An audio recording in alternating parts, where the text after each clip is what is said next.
Sebelum Anda memulai bisnis developer properti, yang harus Anda pahami adalah ada 3 pemain dan peran ya dalam bisnis developer properti itu sendiri ya. Memulai bisnis developer properti, peran kunci dalam prosesnya itu ada yang bermain di situ. Nah, bisnis ini ya melibatkan berbagai pihak ya dengan peran masing-masing. Nah, ada 3 pihak ya menjadi peran kunci yang harus saling bekerja sama ya agar proyek properti dapat berjalan dengan baik. Ya, teman-teman harus pahami ini ya.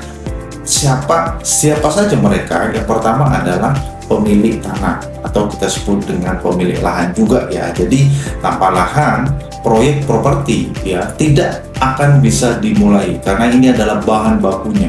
Pemilik tanah adalah pihak pertama yang dilibatkan dalam rantai bisnis developer properti. Yang kedua adalah yang berperan adalah pemilik modal. Jadi investor atau pemilik modal adalah tulang punggung dari segi finansial kita. Nah, mereka ini menyediakan dana untuk membeli tanah, membangun, hingga memasarkan properti. Biasanya developer baru, kita akan menggunakan prospektus ya, seperti proposal bisnis yang kita tawarkan kepada calon investor agar mau mendanai proyek kita.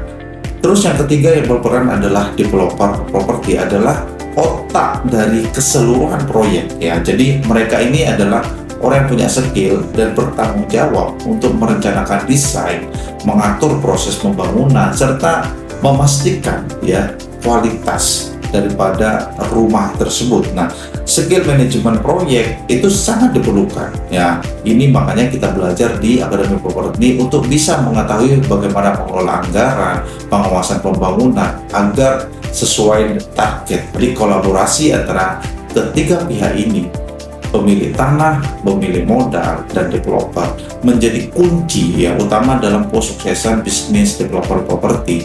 Nah, ketika semua peran bekerja selaras ya, peluang keberhasilan proyek developer Anda akan semakin besar.